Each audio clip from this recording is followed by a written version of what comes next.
পাকিস্তানি নাগরিকদের দেশে ফেরত পাঠানোর দাবিতে পূর্ব বর্ধমানের বুকে উত্তাল রাজনৈতিক চিত্র।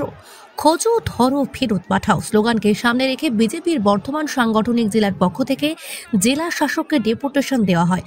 বর্ধমান স্টেশন চত্বর থেকে মিছিল করে বিজেপি কর্মীরা পৌঁছান কার্জন গেট চত্বরে। সেখানে পুলিশি ব্যারিকেডে আটকে দেওয়ায় বিজেপি কর্মী সমর্থকদের মধ্যে পুলিশের সাথে ধস্তাধস্তি শুরু হয়। মিছিলের নেতৃত্বে ছিলেন বিজেপি নেত্রী লকেট চ্যাটার্জি এবং জেলা সভাপতি অভিজিৎ তা। পরে জেলাশাসকের কাছে স্মারকলিপি দেওয়ার পর কার্জন গেটে পথসভা করেন লকেট চ্যাটার্জি। সেখানে দীঘার জগন্নাথ মন্দির নির্মাণ নিয়ে তীব্র সমালোচনা করেন তিনি। লকেটের অভিযোগ, পুরীর জগন্নাথ মন্দিরের হুবহু কপি করে দীঘার মন্দির তৈরি করে মানুষের বিশ্বাস নিয়ে খেলছে রাজ্য সরকার। এছাড়া মুখ্যমন্ত্রী মমতা বন্দ্যোপাধ্যায়ের মুর্শিদাবাদ সফর নিয়েও কটাক্ষ করেন লকেট। তার প্রশ্ন, ঘটনার পেছনে যদি বাইরের লোক থাকে তবে রাজ্যের ইন্টেলিজেন্স ব্যর্থ কেন? রাজ্য সরকারের গোয়েন্দা ব্যবস্থাকে সম্পূর্ণ ব্যর্থ বলেও অভিযোগ করেন তিনি। বিজেপির কর্মসূচিকে ঘিরে শহরে ব্যাপক উত্তেজনা ছড়ায় এবং কড়া পুলিশ ব্যবস্থা রাখা হয়।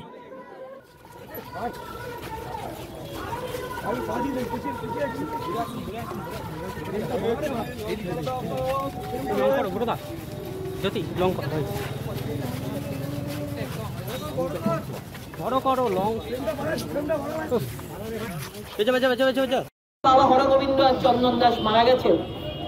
আজকে ওখানে গিয়ে বলছেন সন্ত্রাসবাদের কোনো ধর্ম নেই, দুজনকেই সমান সমান করে দিচ্ছে, হিন্দু মুসলমান দুজনকেই সমান সমান করে দিচ্ছে। লজ্জা লাগে না? মানুষ দেখছে, কারণ মানুষ কিছু করতে পারছে না, মানুষ সহ্য করছে, মানুষের হাতে কিছু নেই। উনি ভেবেছিলেন যে মুর্শিদাবাদে গিয়ে সেই দুটো পরিবারকে গিয়ে টাকা দিয়ে বিভিন্নভাবে কিডন্যাপ করে তুলে নিয়ে এসে উনি জয়েন করাবেন, সেই একই ছক, একই নাটক ভারতীয় জনতা পার্টিতে, তৃণমূল কংগ্রেসে আজকে জয়েন করবে। আজকে তারা আজকে সেইটা ছেড়ে দিয়ে তারা কলকাতা চলে এসেছে। সেই জন্য আপনাদের সবাইকে বলবো, আপনারা সবাই আজকে যে ডেপুটেশনে যারা এসছেন, যে পাকিস্তানিরা হিন্দুদেরকে ধর্ম দেখে দেখে হত্যা করেছে, তাদের এক মুহূর্ত আর তাদেরকে রাখা যাবে না। দেওয়ালে পিঠ থেকে যাওয়ার মতো অবস্থা হয়েছে। যতবারই আক্রমণ করে ততবার বলে আমরা করিনি, যতবারই আক্রমণ করে বা আমরা করিনি। আর এখান থেকেও দেখবেন কিছু কিছু শেয়ার হুক্কা হুয়া করে বলে প্রমাণ দিন প্রমাণ দিন প্রমাণ দিন। সেই জন্য এবার এনাফ ইজ এনাফ, অনেক হয়েছে, তাদেরকে জবাব দেওয়ার দরকার আছে। সেই জন্য এই প্রশাসনকে আমরা বলবো, এই বর্তমান পূর্ব বর্ধমান জেলার সরকারি জেলার আপনারা খুঁজে খুঁজে দেখে, আপনারা পাকিস্তানি যারা রয়েছে, যারা কাগজ ছাড়াও রয়েছে, আপনারা আশেপাশের লোকজনদের কাছ থেকে নিশ্চয়ই জানতে পারবেন, তাদেরকে এই বাংলা থেকে, এই ইন্ডিয়া থেকে, তাদেরকে ভারতবর্ষ থেকে বার করতে হবে। আজকের এই অনুষ্ঠান যারা এসছেন সবাইকে ধন্যবাদ জানাচ্ছি। আমাদের একজন কর্মী শর্মিষ্ঠা, তিনি অসুস্থ হয়ে পড়েছেন।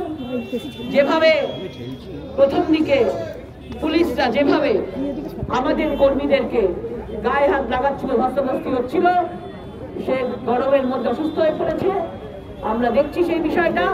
আজকে আমাদের এই ডেপুটেশনে আমরা যাচ্ছি, আপনারা এখানে থাকুন, আপনারা স্লোগান দিন, আমরা ফিরে আসি, তারপর আমরা পরবর্তী কার্যক্রম করব।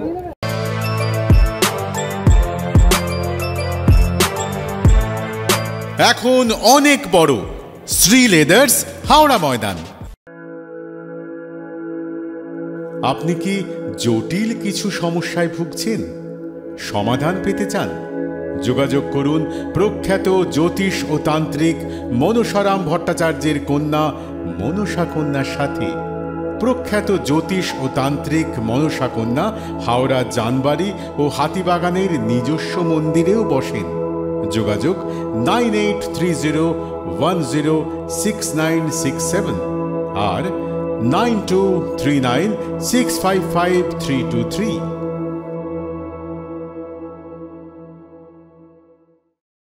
কলার তুলে নয়, বুক চিতিয়ে চলা।